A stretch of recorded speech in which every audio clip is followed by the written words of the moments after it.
嗨，大家好，我是躺平叔，今天是2020年3月9号。这一期我们继续聊聊恒大清盘，聊聊中国的房地产。正值两会期间有很多代表关于房地产这块的建议也有不少。中国经济报报道说，代表称房地产有望成为消费新动能。全国人大代表彭寿说房地产有望成为消费的新动能。3月5日，14届全国人大4次会议开幕，全国人大代表、中国工程院院士、中国材料集团首席科学家彭寿在人民大会堂接受包括第一财经记者在内的媒体采访时表示房地产将会成为消费新动能，拉动新材料、人工智能、数字经济等产业发展。关于推进好房子建设，彭寿认为，首先需要新材料支撑，让大家住得舒心安心；其次是未来社区，主要是建设数字化、智慧化的人文社区；三是提升房地产的标准，把老房子改造成好房子，用科技的力量降低购房成本，让人们买得起住得起。我们倒是希望有这么一天就是房子又好又便宜，不能说便宜吧，就是说跟韭菜牛马的收入相匹配，让买房子再也不用提心吊胆担心它涨还是跌，对吧？让买房子再也不会变成一个什么，对吧？变成一个坑，一不小心你就踩坑里了，前半辈子白忙，居者有其屋吧。怎么说呢？这一点有可能实现。也就是说，随着新材料、新技术这个发展，对吧？这个房子的成本它总会越来越便宜说到这个房子便宜还是贵，我们经常用一个词叫租售比。国际上它通行的规则是1比300，但这个没有一个准确的什么叫1比300呢？就是用你的一个月的租金除以你的总房款。如果你这房子是300万，你的房子租金一个月是1万，那你这个租售比就是1比300。而1比300这个在国际上是比较通行的，就是大家都比较认可的，也就是通过300个月的这个出租，你的房子整个的这个投资就回来了，就这么一个叫租售，300个月的租金就抵得上你这个购房款，这么一个租售比比较合适但是有的是2001比200。那今天我在网上也看到这个房地产的专家孟小苏他在网上发了一个视频，他说我们现在用租售比来衡量咱们的房市，这个楼市房地产是错误的，用我们的这个租售比和美西方的租售比，这两个不是一个东西。大概就这意思就是一个是中国的尺子，一个是英寸这两个你没法直接比。他说这个我就不转他视频了因为很多人不愿意看经济学家这些专家的这个视频，那我就受累给大家复述一下，大家这么一听看看能不能听明白。这个孟小苏他在视频中说他说中国房租太低，房价太高，租售比远远不如国外合算。他说今天我就用最通俗的话把这个糊弄了很多人的租售比说彻底讲透，告诉大家这不是中国的楼市租金不正常，而是你错拿了国外的尺子，把英寸当成中国寸了，他们的尺码不一样。但是我在想尺码不一样你还可以换算呢，没毛病对吧？那个军舰在海里是按每小时多少节，对不对？或者多少海里，那汽车在路上跑那是公里每小时，或者对吧也有英里对吧？飞机在天上飞，那不都可以换算吗？他说有人拿欧美澳洲的租售比跟中国比，说中国的租售比低得离谱，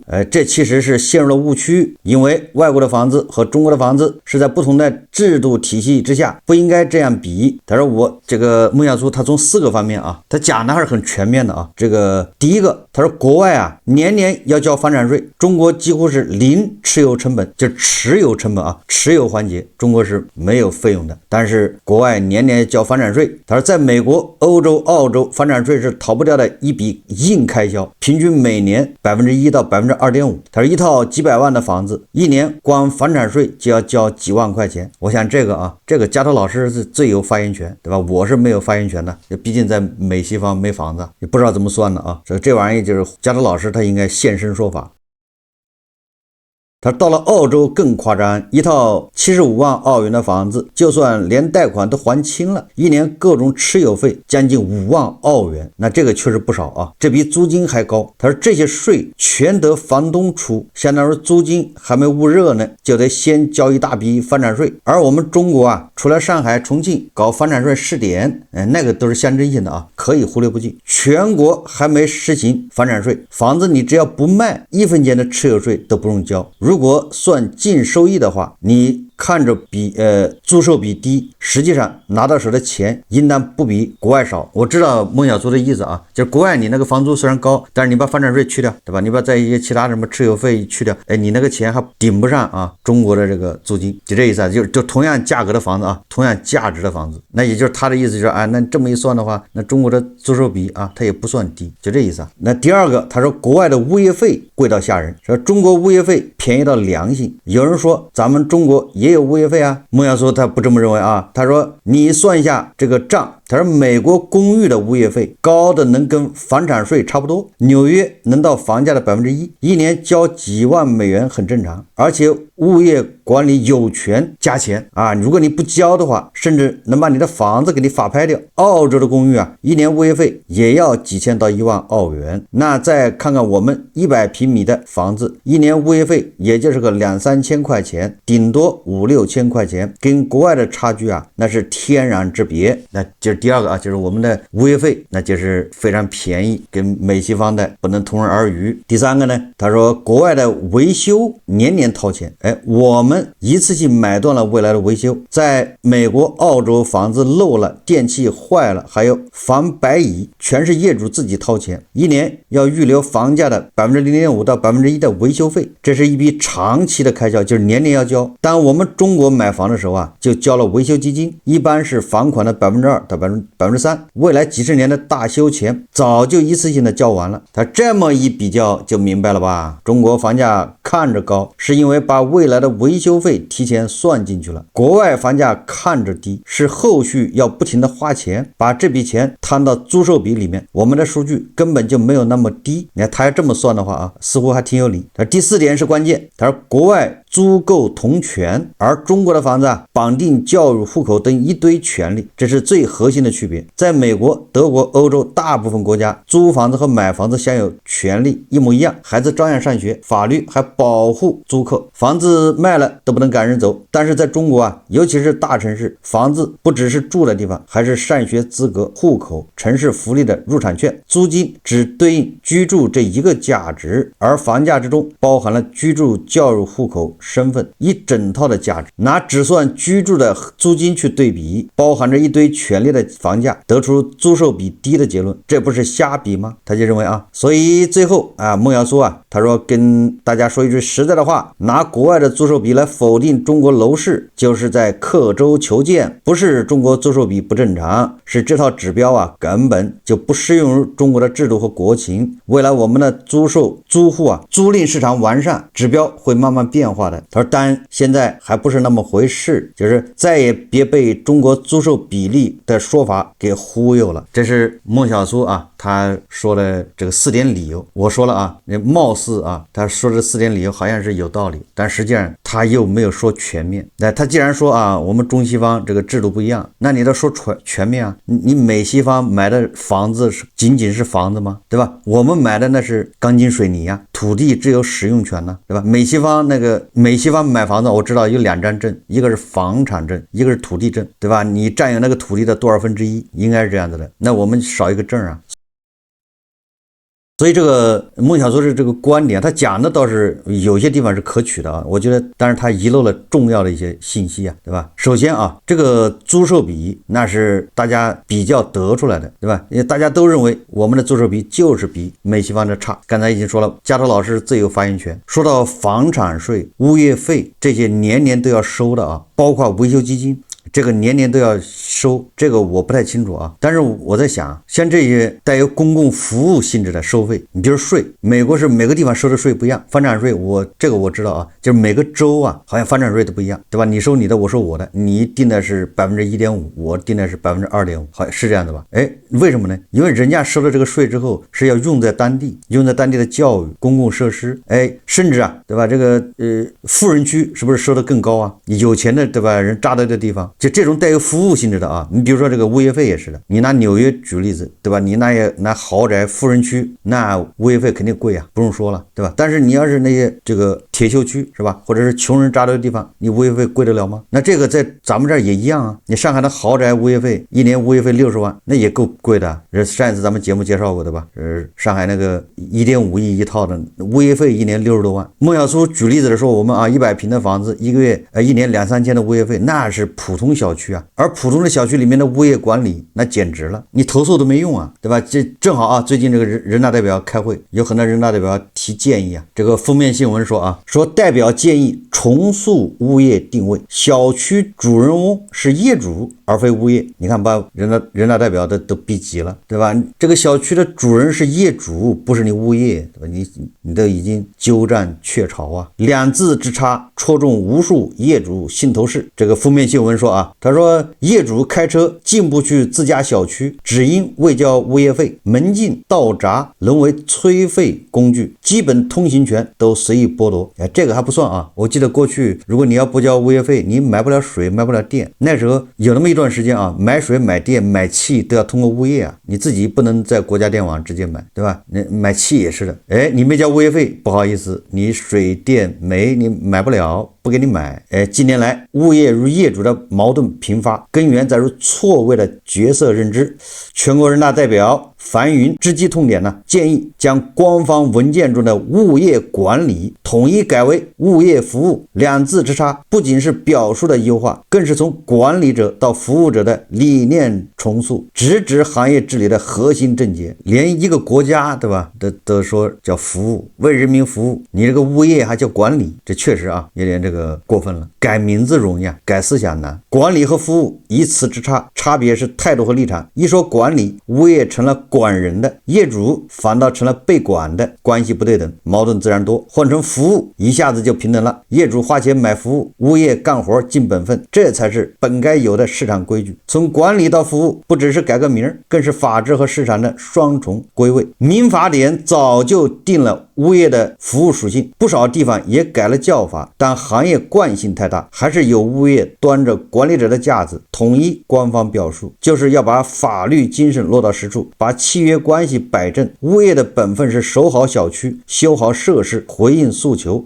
国家也是这样这一改就是要逼物业放下身段，真心实意围着业主转。改名容易做实难，得靠制度跟上才算真改。要建物业信用档案，服务差就罚，要淘汰，对吧？物业不行就换物业，降低业委会门槛，让业主能轻松换物业。要明码标价，公示收益，收费透明不糊涂。要完善条例，给业主撑腰，侵权就一票否决。这个咱们说远了也就是说你看孟小苏说的我们的物业费便宜，美的的物业费贵，那贵的服务不一样呢，便宜的服务不一样。物业费越贵，那个地方服务越好，小区对吧维护的越好，维护的越好的房价越高，有利润的房价升值保值，对吧？管得好，那房子更好租出去，是不是这个意思对吧？你这个小区杂草丛生，养狗不拴绳子，对吧？狗就随地大小便，对吧？到处破败不堪，路坑坑洼洼也不修，房子租都租不了，租金更便宜。所以说我觉得孟小苏说这个跟服务相关的东西，那人家收的贵，他服务的好。我在网上看有报道说美国公寓物业费平均每月300到800美元，也就是一年大概在4000美元到1万美元之间，而不是孟小苏说的这个动不动几万美元的夸张。当然了，孟小苏他指的也可能是豪宅那你豪宅就跟上海那个30万一平的2个亿一套的房子去比那个60万人民币一年物业费。我们的物业费总体来看是便宜，但是业主维权事件频发。2025年全国物业纠纷超10万起，所以人大代表都受不了了，这提议对吧，也把物业管理改成服务。另外这个我们所说的房产税，那美国的房产税虽然是房东交，但是你房产税人家也是算到租金里面对吧？也就是说它是通过提高租金转嫁给租户，这房产税羊毛出在羊身上。根据这个经合组织的数据显示在美国、澳洲等国，房产税上涨往往导致租金同步上升10%到20%，以维持房东回报率。所以说孟小苏说这个的时候，他也忽略了这个市场机制，对吧？人家这个房产税最终是转嫁给租客了，在租金里有体现，房东不会自掏腰包吃亏。数据显示美国平均租售比为1:200到1:300之间，也就是年租金回报率3%。3%到5%，扣除税后净回报仍高于中国。北京、上海租售比常低于1比500，年回报率小于2%，这个大家都知道对吧？小于2%。世界银行报告显示，中国一线城市租售比全球最低，平均对吧？1比400到1比600之间，远低于经合组织国家平均的1比200到1比300。不是因为没有房产税，而是仅仅因为房价虚高，投机需求推升了房价上涨。孟小苏举例子的澳洲那个吓人的这个维修费，但是澳洲房产税虽然高2%，但租金回报率稳定在4%到6%，远远高于中国的2%。最后一个就是关于租售同权然后这个中国的房子上面绑着户口、权利这些，这个我就认为孟小苏这个就说错了。这个国内的网友都知道，绝大部分地方你租房是一样可以上学的，只有个别地方，极个别的绝大部分北京、上海你租房也可以上学，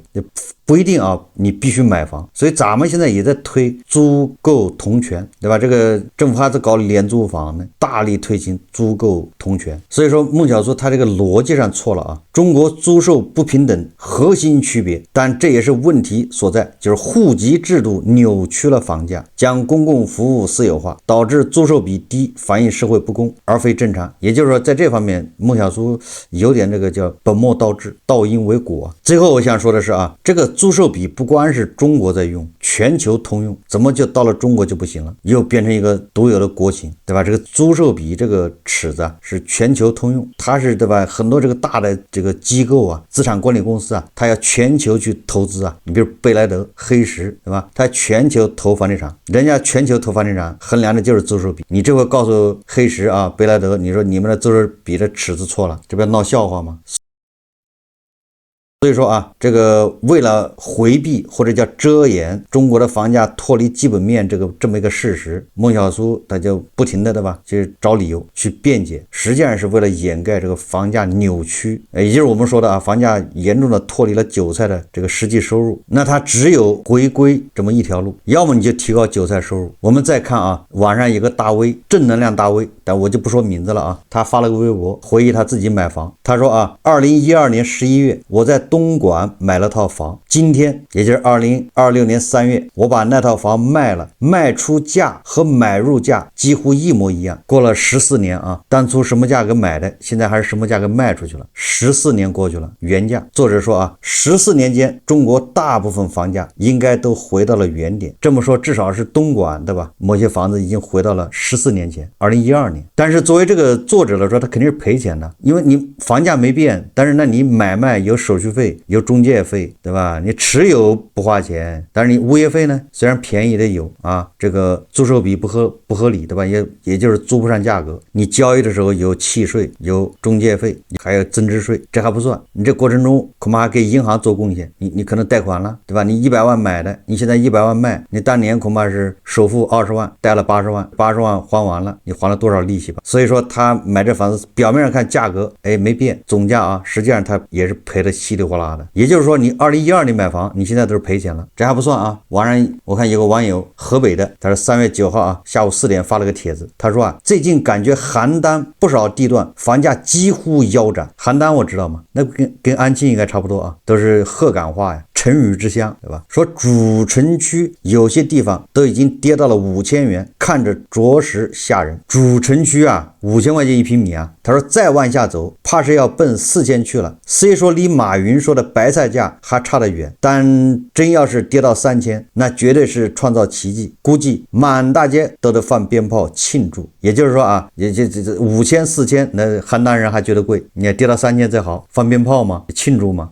作者说至于北京房价想跌到1万以下基本不太现实，但要跌到2万以下可能性还是不小的。天底下的事但凡炒过头了，早晚得被打回原形，违反了客观规律终究要付出代价的。这个作者有个地方我得纠正一下就是北京的房价跌到1万以下没有什么不可能，对吧？因为北京太大呀。你说的是五环外还是五环内？五环外你有分什么密云，对吧？怀柔、平谷、房山什么的，那房山的房价现在很多地方就在1万，门头沟什么的也得分地方。所以你要笼统的说北京的房价跌到到1万以下，没什么不可能的。还有一位网友说啊，叫 U 型转弯，兰州回乡见闻，他就回老家兰州啊。他说兰州啊，市区除了抢手地段房价跌幅40%较普遍，近期下跌放缓，有的区止跌，二手房存量很高，新房去化没想象中差。七里河城边上很差的高层，一打听也都卖的差不多了，再偏远的区域很难卖。如安宁福源新城某大央企项目，25年初开盘至今跌20%多，卖不动，要靠政府补贴。你看啊，央企的项目1年时间跌了25%，还卖不掉，政府补贴，对吧？你买房给你补贴，帮他去化。什么原因呢？人口外流严重，主要原因是工程量萎缩，做工程的亲戚被政府拖欠了3000万，抵押多余的一套房给供应商借款。用他的话说啊，政府把孙子辈的钱都花光了。大国企如移动还有省3甲医院出现大幅降薪，部分科室降一半，这是兰州啊。你看兰州现在是这么个情况，就是央企、大国企、中国移动还有3甲医院的工资都在下降，然后这个孟晓苏这些人天天鼓吹房价还要涨，你说怎么涨？你得看看收入。所以我们一直说的吧，你不关心牛马的收入，老是对吧，幻想着房价要涨，不顾牛马死活，这还是兰州优质牛马呀，是体制内的牛马都扛不住啊。他说我老家啊，10多万人口的小城市，房价坚挺，新房源极少，二手房二居租售比3.5%左右。为什么呢？因为它那是少数民族城市，消费较高，恐怕有各种各样的补贴啊政策，所以说那么个小县城反而还奇葩。大家还记得这个曾经对吧，风光无限的城投，就是地方的城投啊企业，这个地方城投国企凭借大平台、高薪水、多福利、稳定编制等，成为无数毕业人才啊趋之若鹜的就业选择。就连体制内的公务员或事业单位领导，多半也会选择安排自家不成器的子女进入地方城投国企。那时的城投国企自带政府标签和国企光环，在基建行业发展的如火如荼的时候风光无两，也就是房地产啊高歌猛进的时候。但随着地方财政格局调整，如行业转型深化，城投国企逐渐退出华丽的外衣，低薪、欠薪、裁员、福利缩水等正成为基层一线员工不得不面对的可怜的现实。城投公司的降薪首先体现在工资结构的直观变化上。对于基层员工而言，曾经基本工资加绩效奖金加年终分红的工资结构，如今大多简化为单一的基本工资，也就是岗位工资，其他没了啊，因为你城投都是在还债，哪有什么项目啊，又不赚钱。不少地级市及县区城投的财务人员坦言，月度或年度绩效已清零，年终奖更是不敢想。原本每月近万元的收入，如今仅能拿到3-4千的基础工资，部分困难区域甚至只能按70%比例发放。最惨的公司仅能发2000余元的生活费，几乎和当地最低工资标准持平。而欠薪、工资、研发、社保欠费等更是常态化，拖欠薪水3到6个月已成普遍现象。个别高负债曲线的城投人甚至面临长达10几个月的工资拖欠，工资调整的数字变成了遥遥无期的应付职工薪酬。另外，福利体系的瘦身也让城投人的获得感进一步下降。住房公积金已逐渐成为城投人福利缩水重灾区，先是调薪降薪降基数，随后再将公积金缴存比例从12%直接下调到5%，部分甚至缓缴断缴，直接影响员工购房、租房、贷款等。取暖降温补贴、话补、车补等常规补贴全面清零，就是一刀切都没了啊！还有一些春节、中秋、端午等传统节日的福利，也从节日奖金、购物卡、提货卡、米面粮油变成了不通知无福利，也就是以前啊帕萨特喝杯箱的那个米面粮油，现在缩水了，没了。社保医保的欠缴和断缴更让基层打工人忧心，有人因医保断缴无法正常报销医药费，有人生病因医保停缴超过3个月不敢住院，也有员工宁愿自费给单位交钱，个人垫付社保公积金费用，求单位帮忙代缴代扣，以保障个人最基本的社保权益。这个是介绍的啊，很多区县城头以前非常风光，现在是什么个惨状？这个实际上符合当地的情况啊，也基本工资3、4千嘛，就3、4千。以前啊，那都是月入过万。我说这个什么意思呢？就是曾经的这个很风光的这些人，现在收入都不行了，而这些人往往都是购房的主力军呢，他们收入都不行了，工资的一拖半年，社保、医保断缴，他自己找钱去交，你说还指望他买房子？也就是说，在这种情况下啊，这些人以前是吃喝不愁的，现在都成这个样子了。你说其他的普通牛马得惨成什么样？然后你在这种背景下，天天是房价还要涨，还要创新高，对吧？还有很多中介媒体还在忽悠韭菜去接盘，去炒房子，对吧？这些人如果他买了一套房，每个月还按揭贷款，结果你现在欠他半年工资不发，你说他怎么办？3、4千的这个基本工资，连按揭贷款都不一定能覆盖得了，你还欠他。最后我们再看一下啊，这个过气网红城市杭州啊，说杭州一区买房补助每套5万元。杭州市余杭区日前发布推进房地产高质量发展的通知，自通知发布之日起至2026年3月31日，对购买余杭区新建商品住宅的购房人，在办理所购新建商品住宅不动产权证后，给予每套5万元补助。去年以来，杭州余杭多次开展购房补贴，此次补贴政策扩为至余杭全区所有新建商品住宅项目，补贴幅度从去年的3万至4万元提高到5万元。在余杭区某楼盘的销售现场，项目负责人说此轮补贴政策落地后第一天市场反应非常积极。也就是过气网红城市杭州这个房子也卖不动对吧？得靠政府补贴一套房子给你5万块，这个力度还可以加大，对吧？你给10万、20万，对吧？只要你愿意补贴，力度加大，那房子还是能卖得动的。好，这期节目我们就聊到这里，感谢大家收看。如果喜欢我的节目，欢迎订阅转发，也可以在下方留言评论，谢谢大家。